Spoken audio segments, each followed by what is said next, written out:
Hope so.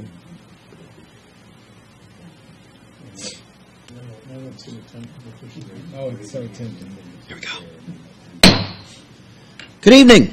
We call to order the City of Mason Planning Commission meeting for Tuesday, June 9th, 2015. Could we have a roll call, please? Commissioner Barna. Mayor Pro Tem Brown. Present. Commissioner Fisher. Here. Commissioner Hagel. Here. Commissioner Hughes. Here. Chairperson Reeser. Here. Vice Chairperson Sabaden. Commissioner Scott. Here. And Secretary Waxman. Here. We have a quorum. Thank you. And for the record, Commissioner Sabaden and Barna did give notice. In fact, Sabaden might possibly make it before we're over. So, thank you. Commissioners, first item for us to start discussing is the approval of the minutes of the May 12th, 2015 meeting. Any comments, corrections, changes, or things we need to alter on that? Commissioner Scott. One small correction. Marty was not present at the last meeting. All right. Duly noted. Any others? You just knew that because it was quiet at your end of the table. Mr. Chairman. Yes, sir. Commissioner Waxman. I move to approve the minutes as amended from May 12th, 2015. May I have a second? It's been moved and seconded to approve the minutes as amended. All in favor say aye. Aye. All opposed, no. That motion is carried. This point in our meeting is an opportunity for people from the public to address the Planning Commission on any topic related to planning.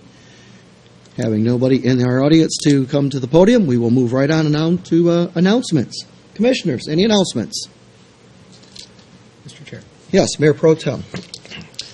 Thank you, Mr. Chair. I'd just like to make a brief announcement. I'll speak more about this later in my liaison report, but just so that everyone here and in the community knows, there will be a farewell reception for our beloved City Administrator, Marty Colburn, on Friday, June 19th from 2 to 6 p.m. here at City Hall in the community room. So we encourage everyone to come out and bid farewell to Marty as we send him up to Traverse City.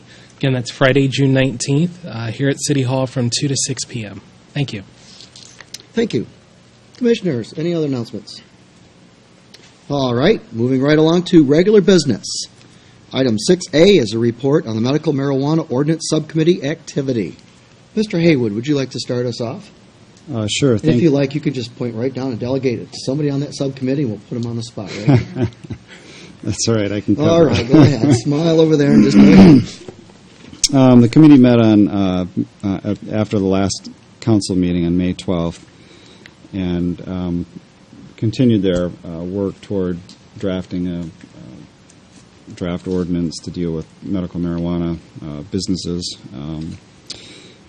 Basically, where we're at is developing an outline for public input and scheduling public input sessions. We're also doing some research on sample ordinances that deal with the different issues that have been identified by both the Planning Commission and Council.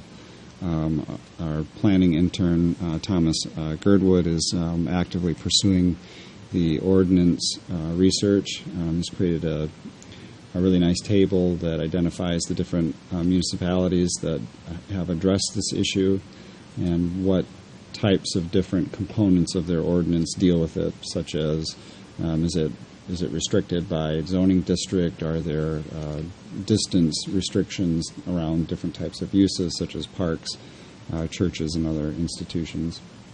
So he's providing a really good reference manual or reference document so that we can, if we have a thought, well, hey, maybe we need to try this, then we can go to that sheet as a reference that these different ordinances address this. So we can quickly cut through the depth of options that are found in all of the different types of ordinances. What we are finding is that every community deals with this a little bit differently.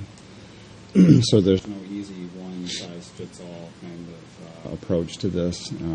Plus, our public input will help guide us in the direction as well. So we're actively pursuing different options from that perspective.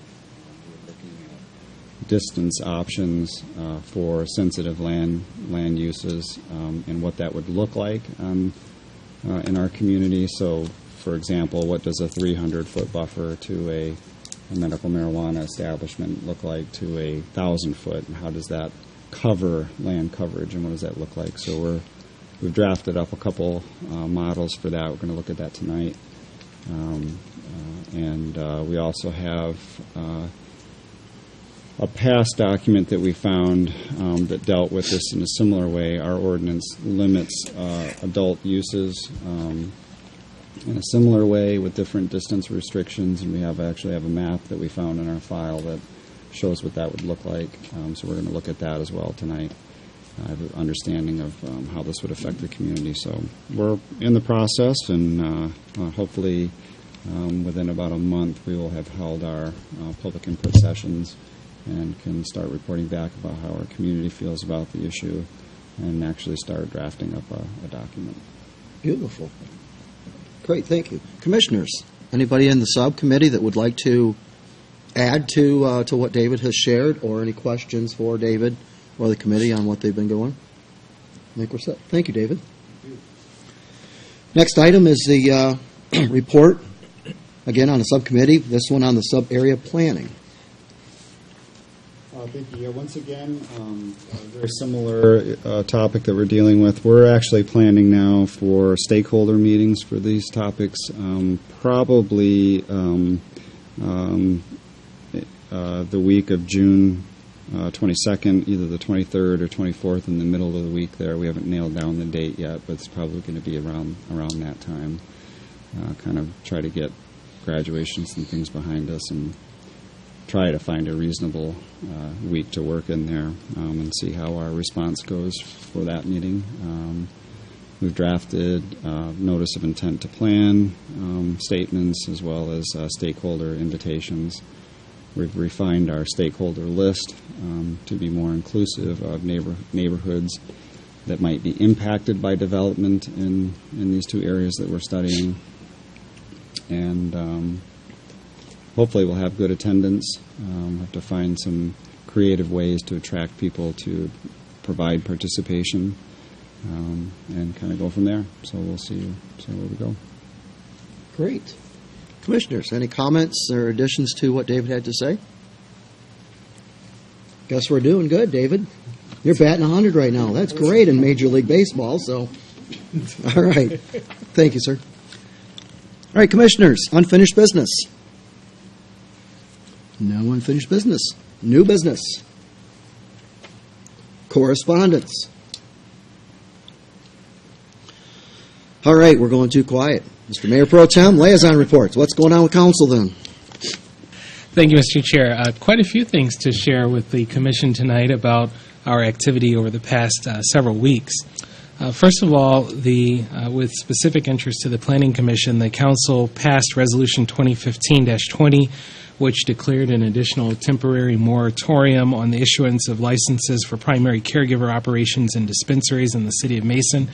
This is an issue that we're all familiar with here at the Planning Commission, and the subcommittee is continuing to do its work on that. And that was something that was noted in the discussion as one of the reasons why we felt we were within the bounds of acceptable practices to extend the moratorium, that the subcommittee was doing a lot of the legwork, and if anyone were to challenge what we're actually doing, we can point to the reports that have been presented at these meetings and the meetings that subcommittee has been having. So that definitely helps us out with a legal footing. The Council also passed the 2015 through 2016 fiscal year budget. And one item of note that I wanted to bring up specifically for the Planning Commission is that there's a line within the budget for Planning Commission conferences, meetings, travels, and dues. And last year, that amount of money was $400. And this year, the Council passed the budget with $1,000 in that line. And the reason for that is that We want to make sure that those of you that are volunteering your time and serving on this body can avail yourself of whatever resources are out there to become the best planning commissioner that you can. And so as we are placing more on this commission from a policy standpoint and asking you to look at things like medical marijuana, or continue to look at our master plan and develop a sub-area plan, or even if we begin to look at food truck ordinances, we feel that it's beneficial to everyone involved to be able to go to conferences, go to trainings, if that will indeed help you. So please take advantage of those resources. They become effective July 1. And I know even whether it's looking at memberships in American Planning Association or doing additional things with the Michigan Association of Planning, hopefully those funds can go a long way in helping this group. The third thing that I wanted to highlight is that we're going to begin work on the pedestrian bridge at the Maple Grove Cemetery. An expenditure of $69,944 was approved, not only for that pedestrian bridge, but the trailhead sign and other parking improvements in that area. The council also approved a resolution that would implements a 1.5% increase in the City of Mason utility rates, and so those will become effective July 1. And as I'm sure Marty may speak to, we're also going to notice some work along Kip Road this summer. The City Council authorized a contract with the State Department of Transportation to begin some work at the intersection of Kip and Jefferson and Kip and Cedar. That will include the box signal lights, both signalized and non-signalized crosswalk, concrete sidewalk repair, and sidewalk ramp work. So that's going to be exciting for that end of town to see those type of traffic improvements. Another item that's been a hot topic this year, or as of late, has been the West Bay oil and gas exploration. That's something that's been covered by Mason Today, covered in the Lansing State Journal. There have been some community meetings about that. And our city attorney basically gave a legal opinion. We have within our ordinances, Chapter 38, Article 2, regulates oil and gas wells within the city and what we're able to do regarding those types of explorations. And so essentially some of the concern right now is that the oil and gas exploration could actually occur within the township, and what can we as a city or a municipality do about that? And unfortunately, because of the state statutes that govern this type of activity in the township, there's not a lot that we can do unless that exploration were to actually take place within the bounds of the municipality. So that particular legal opinion, it's a very interesting read. It's within our May 18th, that's actually within our June 1st City Council packet, which is available online. Also of note with regard to the oil and gas exploration, Representative Tom Cochran's office will be holding a town hall meeting on this subject, and that will be held on June 22nd, 2015 from 5:30 to 7:30, and that's going to be at the Mason Area Historical Society. So he's got some speakers lined up from state departments that will come and talk about the environmental and the legal implications of potential drilling within our area. The last thing I want to speak briefly on is the transition that is about to occur within the office of the city administrator. As you probably know by now, Marty Colburn was offered and subsequently appointed as the new city manager for the city of Traverse City, Michigan, and the city council up there voted on May 28th to appoint Marty to that position. So we're really excited for him, but it's also bittersweet that we're losing our own city manager. But the city council held a special meeting on June 1st to begin the process of transitioning to our own new city manager. And so we accepted Marty's letter of resignation. His last day in the office will be June 19th, but his last effective day as city administrator will be June 21st. And we also established an ad hoc committee of the City Council that will basically be reviewing and making recommendations to the City Council regarding several components. The first component will be appointment of an interim city administrator.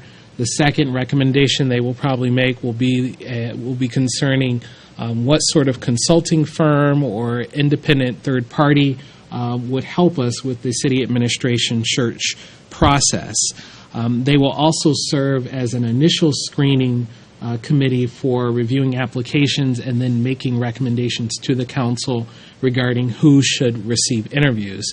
It's important to note that this committee is not a decision-making body because under the Open Meetings Act, they cannot have that delegated authority. So they are simply serving as an interface committee to do a lot of the legwork, review work, and then subsequently making recommendations. And that committee will be composed of Mayor Waltz, Councilmember Bruno, and Councilmember Mulvaney.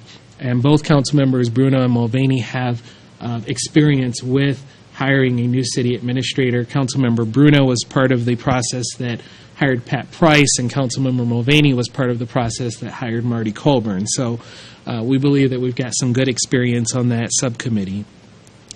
We are going to have a work session on June 15th at 6:30 to discuss the next steps in the transition process. That will be an open meeting, so feel free to come out. It's right before our regular council meeting. So from 6:30 to 7:30, we'll just kind of have a general round robin about what we expect the committee to do and how we would like to move forward and what the next steps will be. And last, I just want to remind everyone about the farewell reception for Marty again, and that's on June 19th here at City Hall from 2 to 6. So I know it's a lot, but we're actually doing a lot right now for it to be the middle of the summer. And with that, I will take any questions. Commissioners, any questions for Mayor Pro Tem Brown? Yes, David. Quick question related to the oil and gas drilling. Just to clarify, the reason that we can't regulate that is because the source of the well or the actual physical well is where it enters the ground is not located in the city, that it's outside of the city. So any deep lateral wells we don't have any control over from that perspective.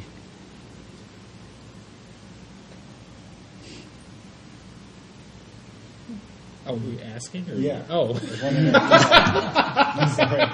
I'm wondering if you had a No, everything. for his comment on that. Sorry. I thought you were stating. I was like, oh, that's exactly right. Essentially, you're correct. Even lateral, deep lateral sort of exploration would not be covered if that well initially starts outside of the city, and so a lot of that is dictated by state statute and. They ultimately have authority over that, but I believe we only have jurisdiction over placement of wells within the city limits and the immediate impact that has on the neighborhood or the surrounding community. And our regulation authority, I think, stops a few feet under the ground. So, but I don't know if Marty has anything to add on that. But that is my understanding at this time that. The placement of the well is the most significant factor in that. Mineral rights. Yep. Did that answer your question, sir? Yes, thank you. That Okay. was the question. Any other questions for Mayor Pro Tem Brown? Now that he's been on the hot seat, let's really get him. Yeah. All right, Mayor Pro Tem Brown, thank you very much. Commissioners, just to highlight what he said about that budget, going from $400 up to $1,000, I think is huge, and I definitely think that it has a lot to do with the involvement that you folks have already been showing, so far this year on, events and conferences and trainings that you've wanted to go to. So, thank you for taking that forward. All right, Director's Report. David, you're back on the hot seat. Yes. The Historic District Commission met May 25th, and there was a proposal in front of them from John and Mary Kelsey, who now own 160 East Ash Street. It's the last commercial building on the 100 block of East Ash, and it's the building with the root on the top of it, and I'm trying to remember the last occupant there. At any rate, George Sullivan, was that the attorney that was there? So it's that building. There are two buildings that look identical that make it look like one building, but there are basically two facades that are the same. They own the eastern building there. and the vacant lot to the east of that. Their proposal is to demolish that structure and construct a 3-story mixed-use building with commercial on the first floor and residential on the second and third floor, 4 total residential units. The Historic District Commission did approve that request, so they've got the nod from the aesthetic perspective of the building, so now they move forward to site plan review, which we will likely see, possibly see, in the coming year or two. Now they have to move on to financing and incentives and applying for different packages from the state. However, at the state level right now, some of the incentives that are currently available are kind of on hold due to the whole road funding issue, and now where's that money going to come from? And one of the sources is MEDC, which has been a big supporter of some of these projects. So we'll see if that funding maintains its place or if it's diverted elsewhere, and that has a big impact on several of the pending projects in our community right now. In fact, there are, 1, 2, 3, or possibly even 4 projects of that similar magnitude in the city right now that are on hold because of that. So we'll continue to, put up the good fight for maintaining those programs that we all benefit so greatly from, not just the city of Mason, but the statewide. We've been fortunate enough to see benefit from those programs, so we'll continue to stay tuned with that and keep you in tune to the developments there. Dart Bank, their brownfield plan was approved by the Michigan Strategic Fund Board yesterday. I was fortunate enough to be able to sit in front of that board for the first time and give a presentation for the city support on behalf for the project, and it was approved, so they get to move forward, and which they have quickly started to do, and so their funding will help with some of the cleanup on that site. So again, we're fortunate to be recipients of some of the great programs that make some of these projects possible that otherwise wouldn't be. I've been participating with the Tri-County Regional Planning Committee. It's the Urban Service District Committee. What their mission is to promote and implement sustainable development in the region based around utility extensions and utility services. The thought is providing utilities where appropriate to prevent sprawl, to prevent disjointed land uses that make our communities more dependable on the automobile and also more costly from a utility maintenance and installation perspective. This program now is partnering with Portland State University. They have what's called the Urban Sustainability Accelerator Program. I think I emailed this notice to everyone. They have a representative it's actually here in town right now. We met yesterday. It's kind of an open meeting for anyone who wanted to attend to get a better feel for what they are offering to do for us, not only just the city of Mason, but the region as a whole. What their program will do is we'll study the region and provide on a year-long, over the next coming year, feedback on where we're headed as a region, where we're headed with our own policies in terms of really basically any information we want. We're kind of at their disposal for on a consulting basis, on a year-long basis, so they can provide everything from build-out analysis to individual policies on transportation or whatever we want that will help us move toward a sustainable land use pattern that again protects prime farmland and prevents urban sprawl. So that's kind of the purpose, and we're in the process right now of crafting a work plan and goal setting over the next month. They have a representative, Robert Liberty, who's here who Marty and I met yesterday. And we also have the availability to go to Portland and visit Portland and what's happening there, and look at the different examples of things that they've implemented there to learn from. Not necessarily try to recreate, but learn from. If there's anything that inspires us that might help us with our own communities, we can certainly learn from that opportunity. So we'll get to visit that community and the community surrounding Portland, and get to look at it through a consultant's eye, and really get to understand how they do business there, and how they've created a much heightened energy and viability and vitality in their own communities throughout the state. Their laws in the state are much different than ours. As state law, all cities and villages are required to have a growth boundary.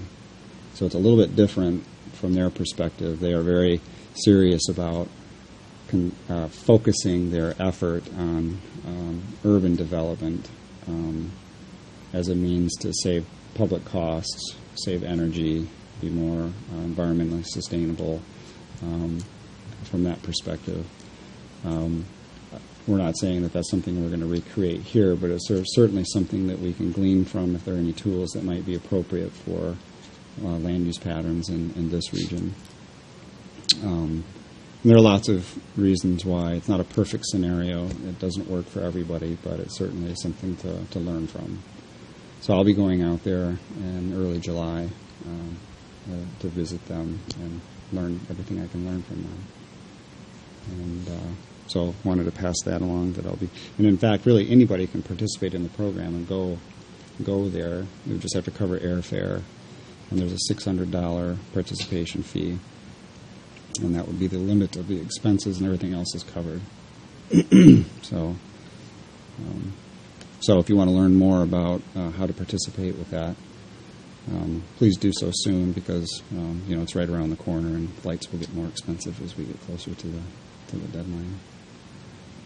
Well, what a great opportunity. Yeah. Commissioners, any comments or questions for David on that part? All right, who wants to go? Email David. He'll get you all the information. Great. Thank you, David. Oh, Commissioner Waxman. Regarding the projects in the city that are on hold because of the state funds that are also on hold. We won't say they're no longer available. Are there other funding availability, other funding methods available to these projects? I mean, this isn't the only way they need to go, right? I mean, they could take advantage of other methods of funding, correct, if I'm correct. There may be other funds available, but these are the ones that are most available for the type of activity that they're doing. They're choosing MEDC for a purpose, and not every situation, they're not pursuing them all equally. Everybody has their own financial situation. One has a brownfield issue, so they have to use a brownfield plan that excludes them from participation in another one, for example, and then another site might not have that activity, which makes them another program more acceptable because it can do more for them. So it all depends on the scenario. But yes, there are other funding sources that can be used, but this one seems to plug a hole for many of them. Answer your question? Great. Anybody else? Thank you, David. Mr. Colburn, give us your last hurrah, please. I'll start off with the Finance Department. The budget is completed. Some of the more interesting issues that evolved from this budget is that we have the 13th officer back in the budget, police officer, and also starting back a reserve police force. I'm going to start off with 2 officers on the reserve, and so people will be able to communicate with the police department if they're interested in signing up for that. Certainly encourage people who are interested in the law enforcement as a career to take a look at that as an opportunity. West Columbia and the sidewalks, there's, at least on one side of the road, crossing over US 127, not on the bridge. That's an MDOT property, but connectivity that is in that project from the city limits into the city via West Columbia. A fire apparatus in this year's budget is as well, as we're replacing 807, which is a 1984 tanker, and it's the oldest and most unreliable apparatus that we have. So that's what's going on in regard to the budget. We also have the auditors showing up. They've started their first round. As come each fiscal year of opening up and starting a budget year, we have to close out the current one, and so that's just the natural process of things. So the finance department's very budgeted along with all the day-to-day business. The clerk's office, working diligently on both some of the new policy because of new law with FOIA laws, as well as with an ordinance, a truck ordinance, food truck ordinance. That is moving forward with it being staffed, but it's also going to take a little bit extra time as it's going out to a lot of different public bodies, such as the Historic District Commission, the Planning Commission, the Downtown Development Authority, the Chamber of Commerce. So by doing that transparency, by involving more people, it does take a little bit more time, but that is moving forward as well. I wanted to hit a little bit back onto the issue that we've been discussing in regard to the state legislature and the influences of the monies and the funds on some of our projects. That's very real, and although there are some other means of funding for some projects, a lot of it depends on how you can package a project, depending on what assets are available and what type of core components of the project need to be done. So there's a lot of tools in the toolbox from the state, but for a specific project, they may not work. As an example, if you have, let's say, commercial downstairs and housing lofts upstairs, the developer may be adding 60% of the money, possibly 25% of the money upstairs for the lofts. Some of that's a match. They have to match by law. That's a requirement.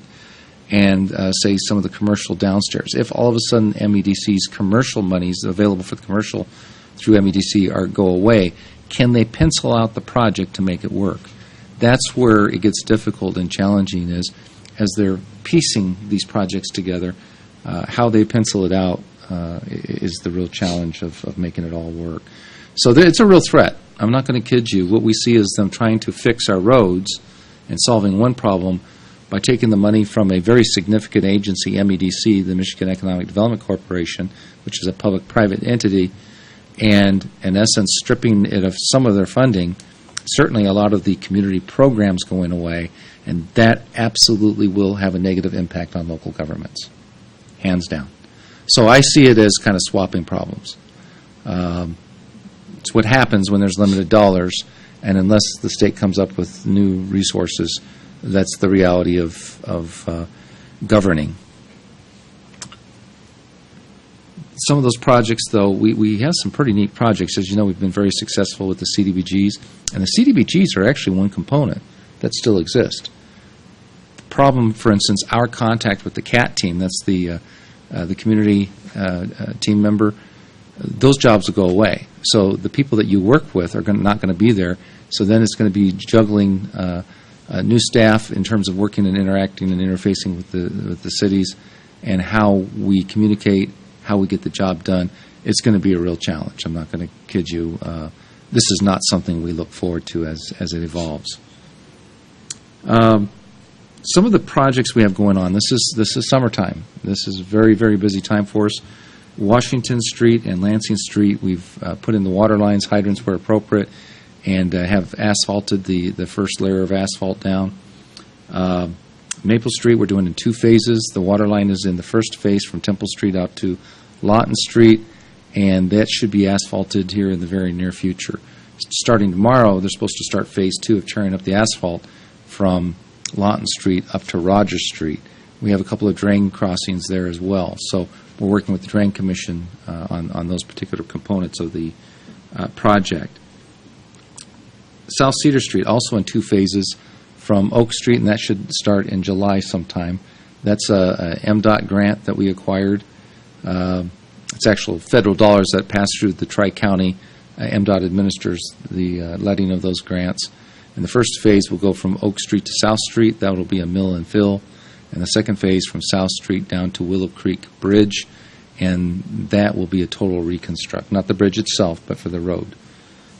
But that one's, as you know, is in great need.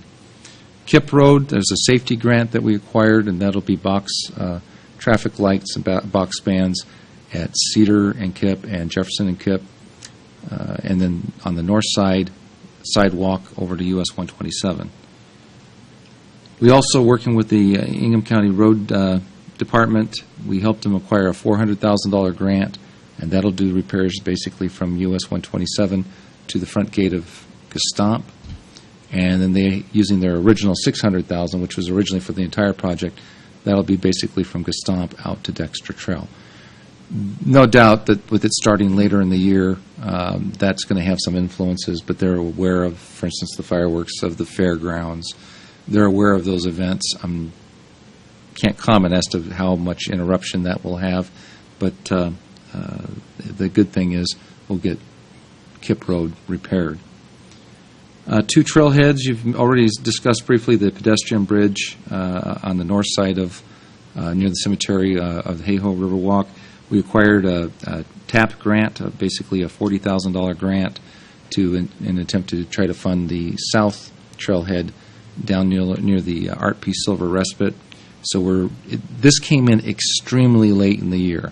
So we're really trying to jump through the hoops to make this happen. It's going to be very challenging to make it happen, to be very blunt, especially with everything else that we have going on. It was almost an afterthought in terms of when they released the information to apply for this grant. And because it was so late, only 4 communities in our region got one. The good news is Mason had a project sitting on the shelf ready to go in that sense, and so we were able to jump in and acquire it. DDA parking lot number 3, that's the parking lot behind the Hilliard building. That had gone out to bid. It's been let, and it's now under construction. So that's there's 2 components, technically 3, of that parking lot. Ours that we own is the western side, and that's the portion of the parking lot back there that'll be redone, as well as the drive. There's a small sliver that the county's picking up, but otherwise they're not going to do their portion of the parking lot this year. But that is under construction. We're going out to bid. We went once, but we're rebidding the street lights in the downtown, the kind of the decorative lights, as they need to be scraped and repainted. We went out to bid once, and it came in extremely high, so we're putting that out again for bid through the DDA.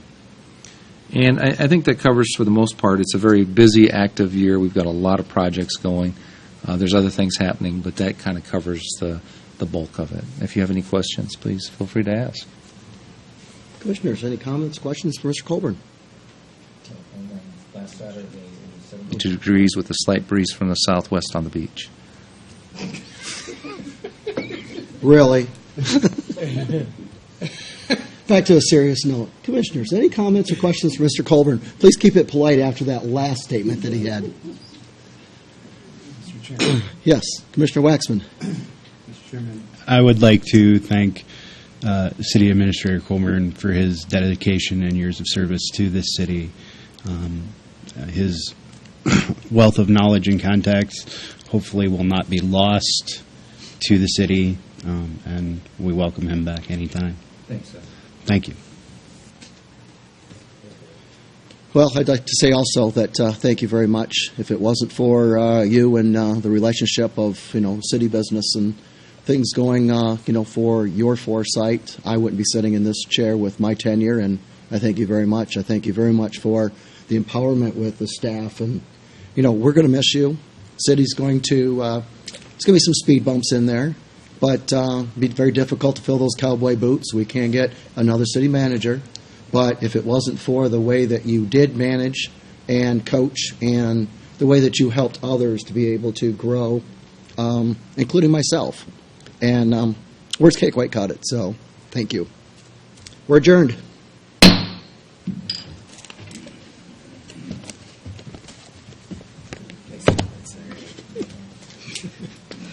I told my wife it was going to be a difficult one. Okay, we still got to get through next week.